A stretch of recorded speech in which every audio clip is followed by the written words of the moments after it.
Lição número 11. Vamos lá, título da lição e verso. Quem me ajuda lá? A aliança. Eis aí vem dias, diz o Senhor, em que firmarei nova aliança com a casa de Israel e com a casa de Judá. Jeremias 31:31. Ok. Antes da gente entrar para a discussão do verso e da sequência da lição, vamos olhar quais são os objetivos do que a gente tem pela frente aí nessa semana. A gente tem um objetivo de conhecimento, um aprendizado para essa semana, um sentimento que deve resultar desse aprendizado e uma prática. Então vamos para os três para entender o que a gente tem para essa semana. Primeiro, o que temos que conhecer nessa lição que se abre? As várias renovações da aliança ocorridas no Antigo Testamento e como elas apontam para a renovação final, a nova aliança profetizada primeiramente por Jeremias. Então, nosso foco nessa semana está ligado a uma promessa de Deus, a uma renovação ou uma nova aliança que Deus estabelece com o seu povo a partir daquilo que o cativeiro provocou. Então, nosso foco é esse, entender essa aliança, em que medida ela se dá e o que Deus muda nessa metodologia nova da aliança proposta para o povo de Israel. O segundo objetivo é qual o sentimento resultante do aprendizado dessa aliança, da compreensão do significado dessa aliança que Deus faz com o seu povo. A graça salvadora incondicional de Deus, fundamentada na justiça pela fé. Ok, então, como desenho principal, é entender que por trás dessa aliança tem uma base que guia toda vez que Deus fala em aliança na Bíblia. E essa base é a graça. Graça a ser sentida por aquele que dela precisa. Graça a ser sentida por quem vive num mundo de desgraça. Portanto, o que é para ser sentido na lição dessa semana, a partir da compreensão da lição dessa semana, é que a promessa de uma graça salvadora, quando apresentada por Deus, ela é incondicional e está fundamentada na justiça de Cristo que vem até nós pela fé. Esse sentimento deve nos conduzir para uma prática. Qual é a prática? Aceitar a beleza de uma vida de obediência sobre o arco-íris da eterna promessa da graça salvadora de Deus. Portanto, tem uma implicação a partir da graça. Qual é a implicação que a graça produz? A graça produz uma implicação de prática. Quem foi salvo por Cristo, obedece Cristo. Quem foi salvo por Deus, obedece Deus. Segue Deus. Cumpre o que Deus pediu, debaixo disso que o objetivo traz como sendo o arco-íris da eterna promessa. Portanto, vida de obediência não é algo para conquistar alguma coisa. Vida de obediência é a resposta de quem foi conquistado por alguém. Fomos conquistados por Cristo e respondemos em obediência. Respondemos em gratidão a Deus numa vida de observância dos seus desígnios. Bom, olhar para a aliança é voltar ao início da história bíblica e tentar entender nesse início da história bíblica todas as vezes que Deus fez aliança com alguém ou com o seu povo. A primeira dessas alianças manifestas na Bíblia é um lembrar da história de Noé. Deus anunciou a destruição, anunciou o dilúvio, anunciou que a humanidade chegou no esgotamento das suas possibilidades. E antes que o mal tome conta em definitivo da humanidade, Deus interfere para recuperar, restabelecer o livre-arbítrio. Dentro desse contexto, ele suscita um sujeito chamado Noé. Noé prega ao povo, o povo não se arrepende, Noé é salvo da destruição e a história recomeça. A história recomeça e Deus faz uma aliança com o seu povo. E a aliança é: não destruirei mais a terra da forma como fiz.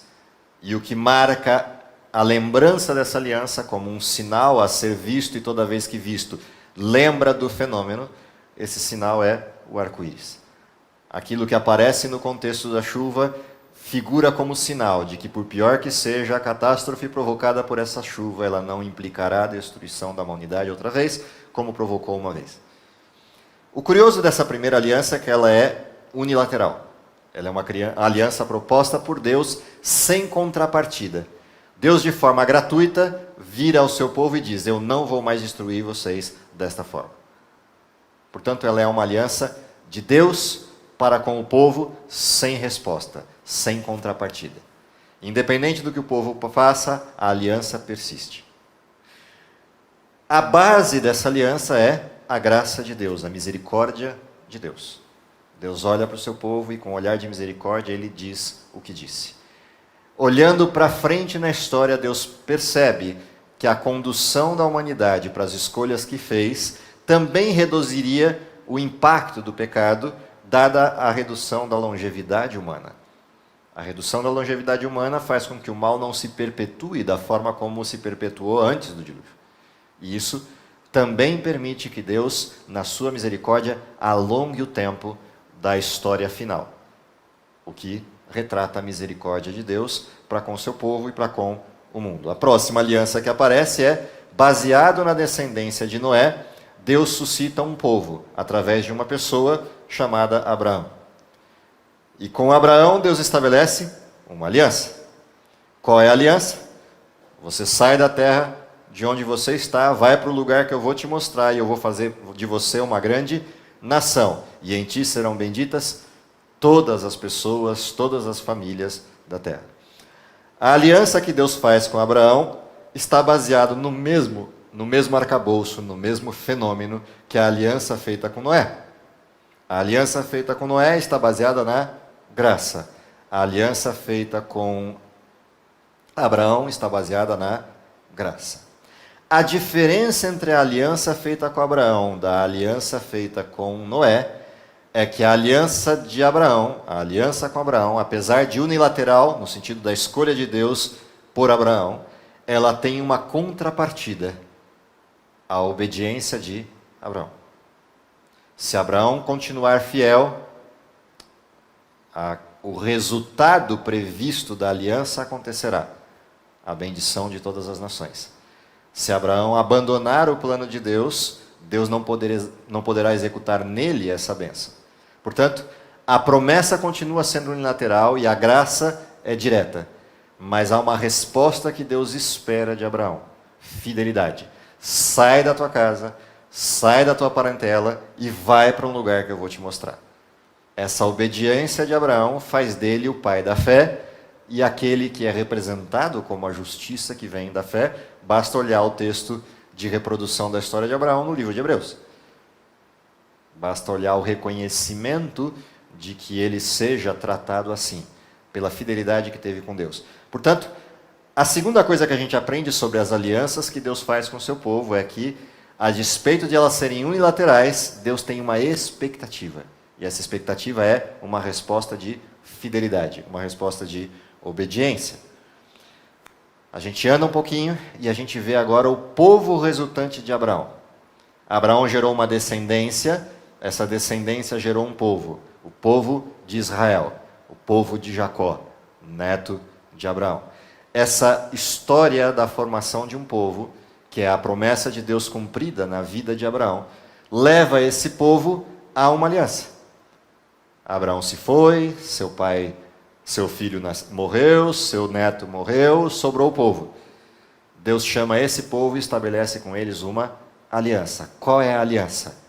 Eu vou dar a vocês liberdade e vou dar a vocês a terra que eu prometi ao pai de vocês, Abraão. E vocês serão o meu povo. Aquele povo que eu tirei da terra do Egito de forma gratuita para colocar de volta como uma nação. Qual a expectativa de Deus para esse povo? Ele lhes entrega suas leis. A condição é essa: eu gratuitamente tirei vocês da escravidão. Espero de vocês uma resposta de fidelidade. A fidelidade àquilo que Deus apresentou como lei. Então quer dizer que Deus é um sujeito que olha para a gente numa estrutura de troca. Ele só é bonzinho com a gente se a gente for bonzinho com ele. Ele só nos agrada se nós o agradarmos. Aqui vem um detalhe interessante de aprendizado na lei de Deus e na forma como aquele povo se comportava. O povo de Israel é escravo. Escravo no Egito. Escravo de Faraó. Escravo é um sujeito que não tem direitos e não tem leis. A lei do escravo é o chicote, a lei do escravo é a vontade do seu dono. Quando eu sou liberto por Deus, a primeira coisa que Deus entrega para o escravo é lei. Se você perguntar isso para um israelita, se a lei é tirania, a resposta que ele vai te dar é: a lei é cidadania. Quando alguém que de forma livre me chama para ser seu, me entrega leis, ele está reconhecendo que eu sou um cidadão livre para obedecer ou não essas leis. Portanto, ter leis não é algo que é da competência de um escravo, é da competência de um ser livre. Portanto, quando Deus apresenta a lei ao seu povo, isso não é uma barganha. Isso é a constituição de identidade. Vocês são meu povo. E quem é meu povo se manifesta como eu me manifesto. E aí, quando a gente olha a lei, a gente descobre que a lei tem uma base comum. O primeiro bloco da lei tem uma base comum, que é o amor a Deus, incondicional. Porque é um Deus que me amou a tal nível que morreu por mim. Portanto, eu devolvo em amor incondicional àquele que morreu por mim o mesmo amor. O segundo bloco da lei é: se ele me amou tanto que deu a vida por mim, não foi só por mim, foi pelo meu irmão. Portanto, eu também amo ao meu irmão como Cristo me amou. Ame ao próximo como a ti mesmo. Portanto, a lei de Deus está fundamentada em dois focos, duas direções de amor: a Deus e ao próximo. Por uma direção comum: Deus me amou. Deus se deu por mim. Portanto, é natural que ele espere fidelidade. E a fidelidade que Deus espera é a fidelidade de alguém que ama. Existe alguma coisa ruim em obedecer uma lei que diz para eu não matar, para eu não roubar, para eu não adulterar, para eu não cobiçar, para eu não dizer falso testemunho e para eu honrar pai e mãe? Há algo de ruim numa lei assim? Existe alguma coisa de ruim numa lei que diz: ame a Deus sobre todas as coisas, não escolha outros deuses para quem você adorar, porque nenhum deles te tirou da terra do Egito. Não desonre o nome desse Deus, afinal de contas ele te salvou. E lembra dele pelo menos uma vez por semana para adorá-lo como Deus, não porque ele precise disso, mas para que você tenha a noção de que depende dele. E não se esqueça disso. E volte ao seu estado de egoísmo e morte que o pecado causa. Portanto, não há nada de ruim na lei, nem nada que nos prejudique na lei, muito pelo contrário. A lei desenharia um povo perfeito, um povo santo, um povo amoroso. Por que então tanta discussão sobre a aliança de Deus quando a lei aparece? Porque eu posso olhar para a lei com os olhos da graça, ou eu posso olhar para a lei com os olhos da tirania. Quem não ama a lei de Deus e não lhe obedece, olha para Deus como tirano. E por isso não lhe obedece. Quem olha para Deus como um Deus de amor não tem outra coisa como resposta que não amar. E, portanto, ama a sua lei. A observa e aguarda. O nosso problema é que o povo de Israel não amou Deus a tal ponto de poder seguir-lhe, de poder obedecer-lhe. E gerou um hiato. E esse hiato, que foi a destruição desse povo no sentido do cativeiro, no sentido do distanciamento de Deus, nos leva à visão de Jeremias e Deus falando que vai estabelecer com esse povo nova aliança. O curioso é que a gente tem a tentação de olhar cada aliança dessa como eliminando a anterior. E na realidade não elimina, ela é uma aliança só na Bíblia inteira. Vocês são meu povo e eu sou o seu Deus. Essa é a aliança. Essa foi a aliança com Noé, essa é a aliança com Abraão, essa é a aliança com Israel no Sinai, essa é a aliança com Israel em Jeremias. Eu escreverei as minhas leis no seu coração, na sua mente. Mas quais leis Deus escreveria no coração e na mente de Israel? As mesmas. Portanto, de forma alguma Deus muda o seu protocolo ou muda a sua lei. Deus simplesmente está dizendo: não deu certo porque vocês não leram a lei. Então eu vou inverter o modelo. Eu vou impregnar essa lei no coração de vocês para ver se vocês obedecem. A gente olha a história e quando isso acontece? João Batista aparece e mostra que o povo se distanciou de Deus numa lei externa. E aí vem ele e diz: vocês precisam se arrepender. Mas eles já seguiam a lei. Como precisavam se arrepender? Eles não seguiam. A lei estava do lado de fora e não do lado de dentro. E a proposta de João Batista é: se arrependam, o reino de Deus está próximo. E aí o reino de Deus chegou. E João virou para eles e falou: eis o reino de Deus. sigam. Qual é a fala de Jesus para esse povo? Ouviste o que foi dito aos antigos, não matarás. Eu, porém, vos digo, qualquer que odiar o seu irmão, chamá-lo raca, em seu coração nutrir qualquer noção de zombaria a esse irmão, já matou, é réu de morte igual. Portanto, o que Jesus estava fazendo para com Israel? Ao dizer, se a vossa justiça não exceder em muito a dos escribas e fariseus, de maneira alguma herdareis o reino de Deus. Eu escreverei as minhas leis no seu coração. A observância da lei de Deus tem que ser algo que venha do coração e não da aparência. Portanto, é a mesma aliança. Vocês serão meu povo, eu serei seu Deus. O problema com a aliança é que Deus sempre cumpre a parte dele na aliança. E o ser humano insiste em não cumprir a sua. Eu quero um Deus que me salve, mas eu não quero um Deus que seja meu Senhor. Eu quero um Deus que me dê tudo, mas eu não quero um Deus que me diga o que fazer. O problema do ser humano é só isso.